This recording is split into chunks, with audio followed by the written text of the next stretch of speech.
유럽 크립토 결제 시장에 결정적인 지각 변동이 일어났습니다. 바로 리플이 룩셈부르크 감독위원회 CSSF부터 이제 미카 규제 CASP 우리나라 말로는 이제 가상자산 서비스 제공자 라이센스를 드디어 최종 승인을 받게 되었습니다. 최근에 제가 한번 신청에 대해서 한번 말씀드린 적이 있고요. 최종 승인까지 났으니까 앞으로 더더욱 기대가 되고 유럽 전역에 대해서 이제 리플이 합법 거래가 되면서 글로벌 확장에 대한 가속화가 시작됐다라고 이해하시면 되겠습니다. 리플이요, 이제 유럽을 대통합할 예정입니다. 무주공산을 장악하게 되었습니다. 이 무주공산이라는 말이 뭡니까? 이 주인이 없는 빈 산이라는 거죠. 이게 뭐예요? 유럽에 주인이 없습니다. 코인의 왕이 없어요. 코인의 주인이 돌아온 것도 아니고 이제 시작을 했습니다. 13일 만에 CSSP 초스피드 승인은 나게 됐고요. 경쟁자 83%가 사라진 시장에 독식을 하게 되었습니다. 여기 차트를 보시면요. 이 83%가 왜 나왔냐면 이 유럽 미카 규제에 대한 전환 유예 기간이요. 지난 7월 1일, 5일 전이죠. 5일 전에 싹 다 끝났습니다. 이 데드라인 이전에 이 라이센스를 확보하지 못한 크립토 기업은요. 이제 EU, 유럽 전역 내에서 서비스 제공만 하더라도 불법이 되게 됩니다. 그런데 놀랍게도요, EU 크립토 기업의 약 83%가 여전히 라이센스 미확보 상태로 이 데드라인이 현재 지난 상황입니다. 이전까지 국가별 체제에서 운영되던 3,000여 개의 기업 중에서 단 280개의 기업만 살아남고 규제를 준수하고 있다는 것 확인하시면 좋을 것 같습니다. 심지어는요, 세계 최대 거래소라고 알려져 있는 바이낸스마저도요, 그리스 자본시장위원회에다가 냈었던 이 미카 신청서를 철회했습니다. 바이낸스마저도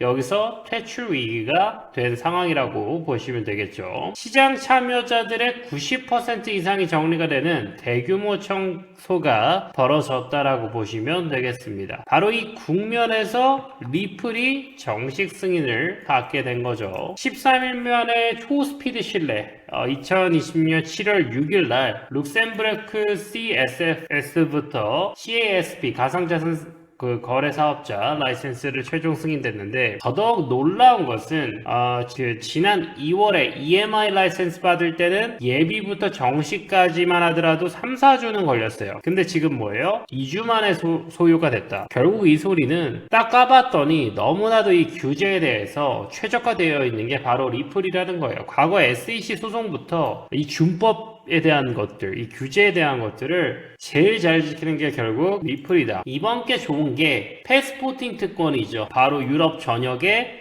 단 한 번의 인가로. 그래서 이제 바이낸스도 그리스에다 신청을 했었던 거죠. 그래서 이제 뭐 독일이든 프랑스든 뭐 네덜란드든 스페인이든 이탈리아든 스위스든 그냥 전 EEA 30개국 그냥 허가 없이 프리패스로 바로바로 뚫어버릴 수 있게 된다. 그래서 이 비어있는 시장을 통으로 먹는 게 현재 리플이다라고 보시면 되겠습니다. 리플이 유럽을 뚫은 것 너무나도 대단한데요. 은행을 대체할 수 있는 유일한 통합결제 레일을 리플이 만들어낼 수 있기 때문이라고 보시면 되겠습니다. EMI 라이센스로 통해서 이제 법정 화폐 결제에 대한 라이센스를 따왔다라고 한다면 이번 CAS이 가상자산 취급을 할 때 라이센스를 이번에 따게 된 거죠. 그래서 B2B를 원스톱 파이프라인으로 구축을 해가지고 이걸 통합을 시켜버릴 수 있는 거는 결국 뭐다? 리플밖에 없다. 과거에 파편화된 시스템으로 비교했을 때는 유럽에서 크립토 결제 한번 하려고 했으면 은행 하나 뚫어야 되고 송금회사 뚫어야 되고 크립토 거래소 뚫어야 되고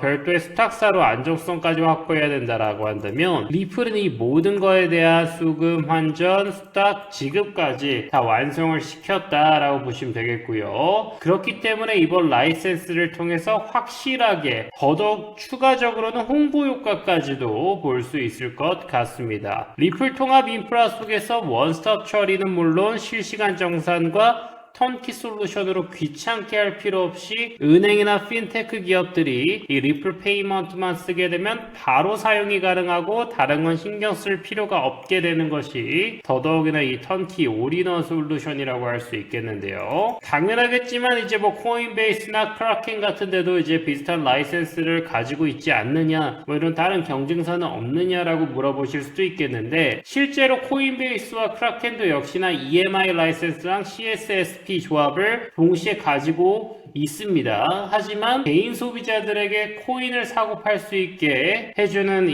얘네는 이제 결국엔 뭐다? C 거래소이다. 그러다 보니까 리플은 처음부터 결국에 노렸던 것은 금융권, 은행과 기업들에게 노렸다, 리플이. 그래서 결국 규모의 경제를 형성할 수 있고, 결국 처음에 B2B를 받아줘야지만이 그 시장에 진입을 할 수 있는 거거든요. 유럽 사용자들이 크라켄이나 코인베이스를 쓰는 게 아니거든요. 미국 사람들이 코인베이스와 크라켄을 쓰고 있죠. 그렇기 때문에 얘네들은 이제부터 들어가려면 마케팅 등등 이런 제휴사 찾기도 이제 쉽지 않을 거다. 리플이 선점할 수밖에 없다라는 게 제 결론입니다. 투자 포인트로 봤을 때 라이센스의 진짜 수혜자는 누구인가?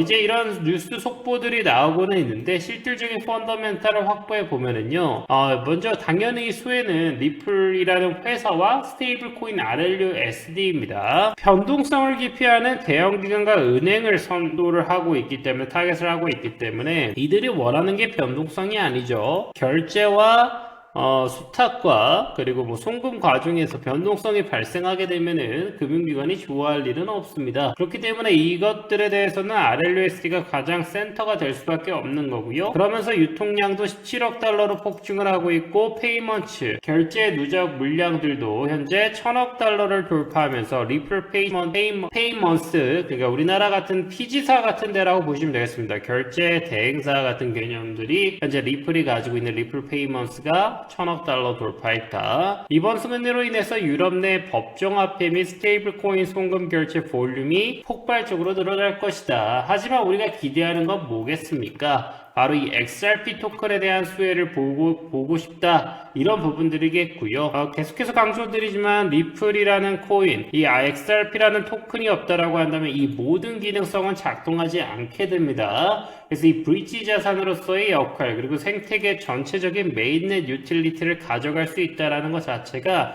이 리플, XRP는 더더욱이나 필요하다라는 것이겠고, 기관 채택이 늘고 결국에 이 XRP 레저에 대한 네트워크 파이가 커지게 되면은 장기적인 펀더멘털과 유틸리티 가치는 당연하겠지만 동반적으로 상승할 수밖에 없겠다라는 거 체크하시면 좋을 것 같습니다. 더더욱이나 이제 유럽 내에서 실질적인 볼륨 얼마나 찍히고, 또 어느 많은 기관들, 또 실제 유저들이 얼마나 탑승하는지에 대한 온보딩에 대한 데이터들, 그리고 추가적으로 이제 유럽 내 RLUSD 볼륨이 실질적으로 현재 존재하고 있는 17억 달러에서 얼마나 또 견인을 시킬 수 있을지, 그리고 여기에서는 많이 커버드리지 않았지만 리플 레저 위에 RWA 물량이 현재 30억 달러 이상으로 폭등을 하고 있기 때문에 더더욱이나 또 유럽발 RWA 호재들 역시나 우리가 긴밀하게 체크해봐야 될 내용이라고 보여집니다. 여전히 리플은요, 기업을 위해서 달려가고 있습니다. 결국 이거는 더 큰 그림을 위해서 달려가는 거기 때문에요, 리플의 시세 역시도 좋은 그림으로 또 우상향해 줄 거라 기대가 되면서, 추가적인 트레이딩 아이디어들은 제가 텔레그램 통해서 또 실시간으로 알짜 정보들만 공유해 드리고 있고요. 7월 코인스쿨 스터디룸 5기 모집하고 있습니다. 퍼센트 무료로만 모집을 하고 있고요. 무료로 같이 트레이딩 공부하면서 좋은 수익들 가져가라는 취지에서 진행하고 있으니까 텔레그램도 입장하셔가지고 무료로 많은 도움 받으시길 바라겠습니다.